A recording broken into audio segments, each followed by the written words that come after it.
what are some of those common solutions? I'm sure it's always the classic, well, it depends from client or patient to patient, injury to injury.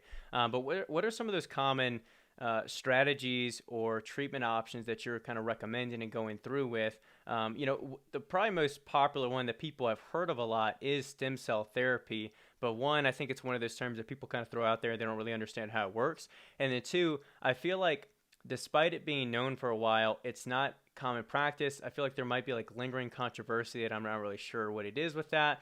So I just threw a lot at you, but however you want to dissect that. Yeah, well, this is what it comes down to. We don't use stem cells in the U.S., okay? We Okay. use biologics, what the stem cells secrete for the most part, at least from donors. Now, you Yeah. can from yourself. If you take the stem cells out of yourself, that's called an autologous technique. That's kind of becoming old school. Mm-hmm. It's usually now an allogeneic technique. So what happens is we want to find a healthy baby, healthy mom, where the mom has raised her hand and a cord bank has connected with them in a hospital, and they have a C-section birth coming up. All right. So if you've ever been around someone who's been pregnant, you know they have a big belly. That's amniotic fluid that's Mm-hmm. protecting that baby. That amniotic fluid is nature's way of protecting the baby, not only from falling, right, from mechanical stress, but from the mom's diseases. Mm-hmm. So here's the whole trick. What we use is a purified amniotic fluid product where our scientist takes that amniotic fluid and cleans it up. It's tested by a third party. And what we do is we pull out these little things called microvesicles, okay? Mm-hmm. What a microvesicle, look at it as a little teeny bubble. 250 billion of little teeny bubbles, exactly what you have in you that go after inflammation. And there's messenger RNA, microRNA, and protein in this mix, okay? And this is what has kept us safe for 80,000 generations, Brock. All right, 2 million years we've been evolving with this fluid around us, or the baby wouldn't survive. So Mm-hmm. we take it out, and this is the amazing part. When we inject it back in, it goes after the inflammation. It's exactly what you have in you. There's no DNA, there's not live product, there's not a Mm-hmm. cellular product. It's what that cellular product secretes, but it goes after inflammation. So if you hurt your shoulder, your neck, your back, your ankles, whatever that is, and you're 3 months in, 6 months in, you're going to the chiropractor, acupuncturist, PT, Mm-hmm. and that pain is still there, you now have a chronic issue. So we would inject under ultrasound guidance if you fall into the right categories. Mm-hmm. And that's basically meaning you're not super sick, right, with all sorts of comorbidities. But we would inject into that joint up to 1 trillion of these little bubbles Mm-hmm. that go to town. And think of inflammation, especially arthritis, right? Arthritis, I always look at arthritis like there's little guys and they're shining a flashlight.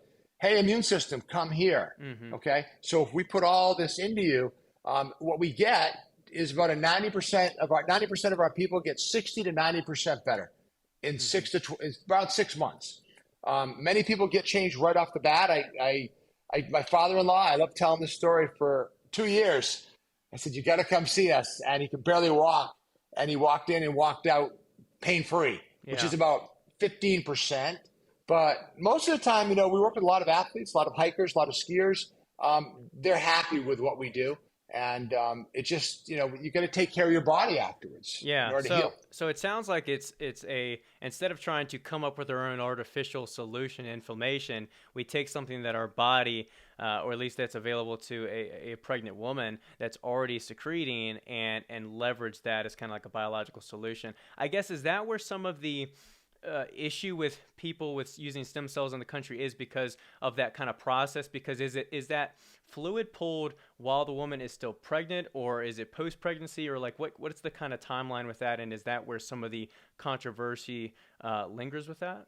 Yeah, good question. The controversy comes from the Bush administration Okay, in the 80s because they were using aborted fetuses that's what I thought way it was. back when. Yeah. Okay. And when people think aborted fetuses, they think, a seventh term, a late term baby, they kill Yeah. it, they take all the, it's not that.